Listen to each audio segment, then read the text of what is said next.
Selamat pagi anak-anak, bagaimana kabar kalian hari ini? Semoga kalian di rumah dalam keadaan baik-baik saja ya.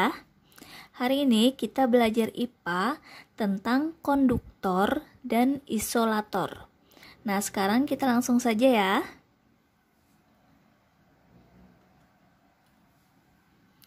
Yang pertama akan kita bahas yaitu tentang konduktor. Konduktor adalah benda yang dapat menghantarkan panas dengan baik. Benda konduktor umumnya terbuat dari bahan logam, misalnya besi, baja, tembaga, aluminium, kuningan, dan seng.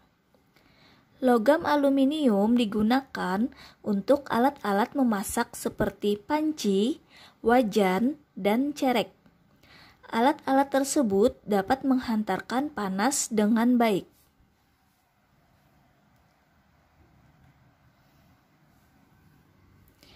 Yang kedua adalah isolator.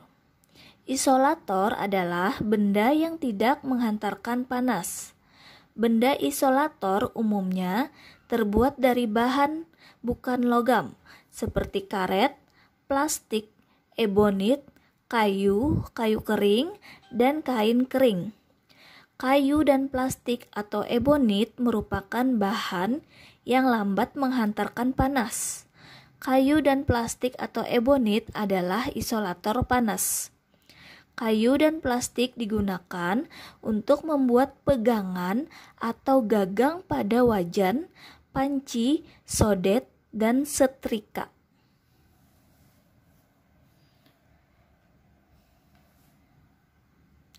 Penggunaan bahan konduktor dan isolator. Yang pertama, penggunaan bahan konduktor dan isolator pada peralatan memasak. Contohnya pada wajan atau penggorengan. Terbuat dari aluminium yang bersifat konduktor agar panas dari api cepat berpindah ke wajan sehingga makanan cepat matang. Tangkai atau pegangan wajan tersebut terbuat dari bahan ebonit yang bersifat isolator agar panas dari api tidak cepat berpindah ke tangkai, sehingga tangan kita tidak kepanasan saat memasak dan memegang tangkai wajan tersebut. Yang kedua adalah cerek, terbuat dari bahan aluminium atau bersifat konduktor agar air cepat mendidih ketika dipanaskan. Pegangan cerek dibuat dari bahan ebonit atau bersifat isolator, sehingga kita akan mudah menuang air panas dalam cerek dengan cara mengangkat pegangannya dan tangan kita tidak kepanasan.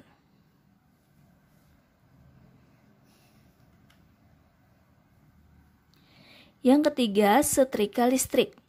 Pada bagian dasar setrika listrik terbuat dari logam agar cepat panas.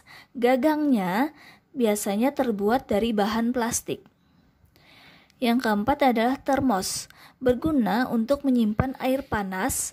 Panas dari dalam termos tidak dapat mengalir keluar.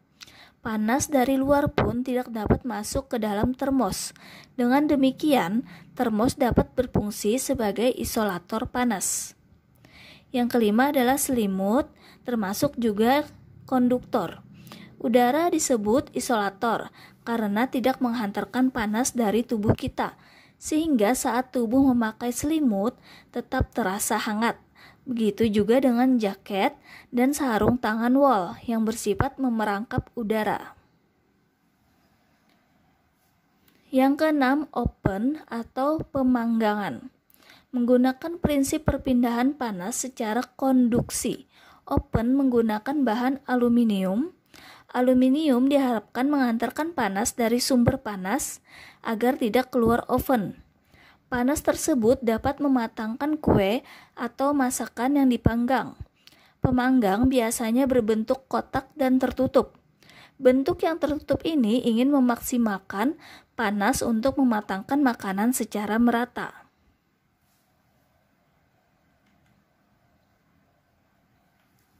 Nah, untuk tugas kalian hari ini ada 5 tugas ya. Yang pertama, apakah yang dimaksud dengan konduktor? Yang kedua, tuliskan 3 contoh yang termasuk bahan konduktor. Yang ketiga, apakah yang dimaksud dengan isolator? Yang keempat, tuliskan 3 contoh yang termasuk bahan isolator. Dan yang kelima, tuliskan salah satu contoh penggunaan bahan konduktor dan isolator. Nah, terima kasih ya anak-anak sudah mendengarkan penjelasan Ibu hari ini. Semoga kalian bisa mengerjakan tugas-tugas dari Ibu dengan mudah. Selamat mengerjakan.